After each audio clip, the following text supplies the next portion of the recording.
Number 16, exercise 5.2. Determine the AP whose third term is 16 and the seventh term exceed the fifth term by 12.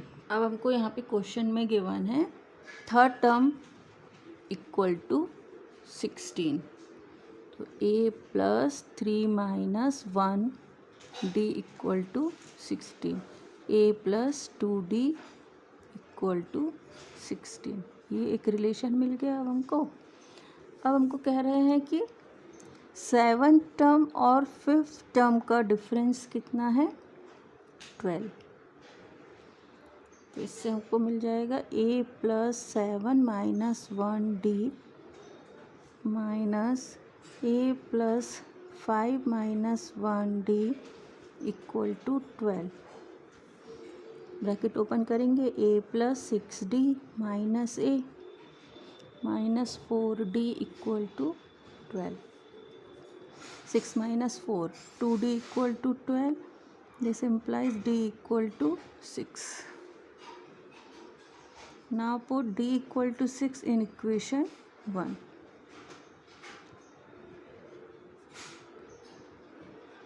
A plus 2d equal to 16. A plus 12 equal, A plus 12 equal to 16, a equal to 4. अब हमको series find करनी है, तो first term a1 equal to 4, second term a2 equal to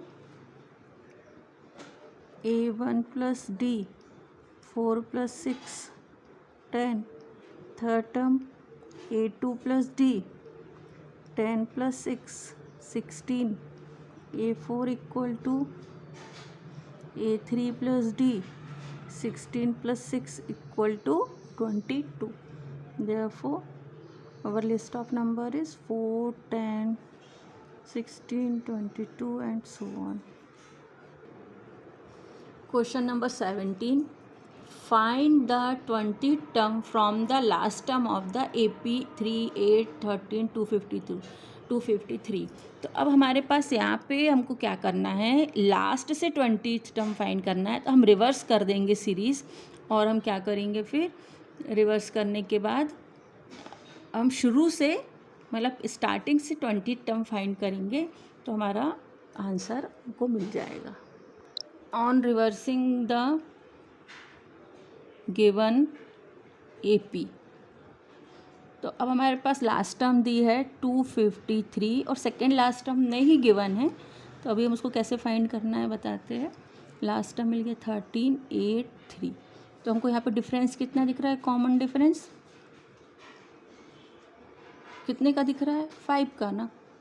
तो यहाँ से हम 5 subtract कर दे तो क्या मिल जाएगा 248. ठीक है, तो हमारे पास ये सीरीज़ बन गई. अब हमारे पास a की वैल्यू क्या है 253 और d की वैल्यू, अब किसी भी दो टर्म का डिफरेंस ले सकते हैं. तो हम ये यहाँ से लेते 3 माइनस 8. तो कॉमन डिफरेंस क्या है हमारे पास -5. ठीक है, तो यहाँ पे हमने -5 करके ये टर्म मिल गई. ठीक है, अब हमारे पास हमको क्या निकालना है 20th term. a20 equal to a plus n minus 1 d 253 plus 19 into -5 253 plus, अब यहाँ प्लस माइनस है तो -95 और ये हमको मिल जाएगा 158.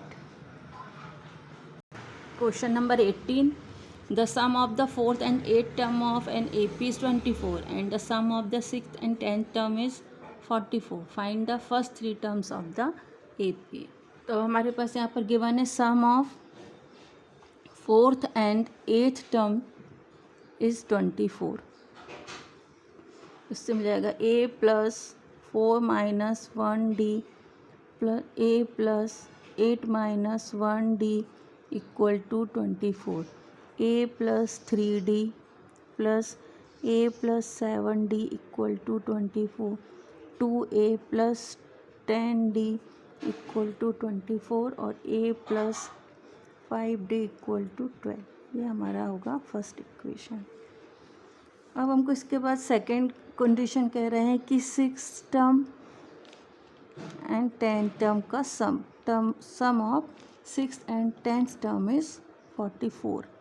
तो यहाँ पे मिलेगा a plus n minus 1d plus a plus n minus 1d equal to 44, a plus 5d plus a plus 9d equal to 44, 2a plus 14d equal to 44, a plus 7d equal to 22। ये मिल गया हमको second relation. अब इन दोनों equation को solve कर ले तो हमको क्या मिल जाएगा, a and d। Equation 2 minus equation 1, a plus 7d equal to 22, a plus 5d equal to 12। Subtract कर दे, minus minus minus, 7 minus 5 2, 2d equal to 10. This implies d equal to 5. Put d equal to 5 in equation 1. a plus 5 into 5 equal to 12. a plus 25 equal to 12. So a equal to 12 minus 25 minus 13. अब हमारे पास first term a1 a equal to minus 13, second term a2 equal to minus 13 plus 5 minus 8, third term minus 8 plus 5 minus 3। तो हमको three terms निकाल ली थी, ये हमारे पास मिल गई 3 terms. Question number 19, Subba Rao started work in 1995 at an annual salary of rupees 5,000 and received an increment of rupees 200 each year. In which year did his income reach 7,000? पर उसकी starting salary थी 5,000, फिर उसके बाद हर साल उसको 200 का increment मिल रहा है। तो 5,200, 5,400 and so on, and last हमको बोल रहे हैं कि इसकी 7,000 सैलरी कौन से ईयर में होगी। तो हमारे पास सीरीज फॉर्म हो गई, ए की वैल्यू 5,000, डी की वैल्यू 200 एंड एन टर्म 7,000। अब A N equal to A plus N minus 1d, 7,000 equal to 5,000 plus n minus 1 200, 7,000 minus 5,000 equal to n minus 1 into 200, 2,000 equal to n minus 1 200, 0 0 cancel, 10 equal to n minus 1, n equal to 10 plus 1 equal to 11। In 11th year,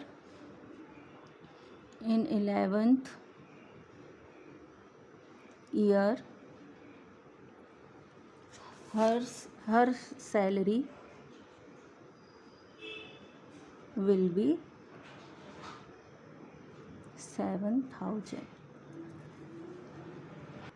Question number 20. Ramkali saved rupees 5 in the first week of a year and then increased her weekly saving by rupees 1.75. If in the nth week her weekly saving become rupees 20.75, find n. Question number 20.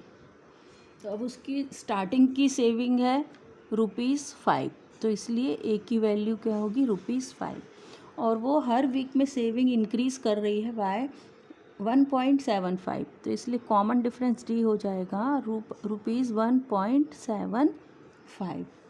और nth term है इसकी 20.75। तो हमको n की value निकालना है। n की value से हमको मिल जाएगा कि कौन से वीक में उसकी सेविंग्स क्या हो जाएगी 20.75। तो अब A N equal to A plus N minus 1D। A N 20.75 equal to A plus N minus 1D। 20.75 minus 5 equal to n minus 1, 1.75. 15.75 equal to n minus 1, 1.75.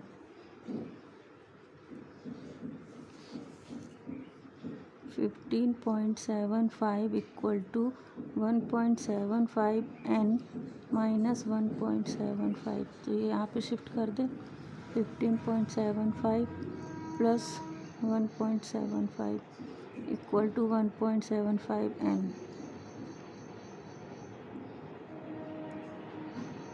17.50। Therefore n equal to 17.50 upon 1.75। Therefore n equal to 10। तो last answer हमको मिलेगा in the 10th week her saving become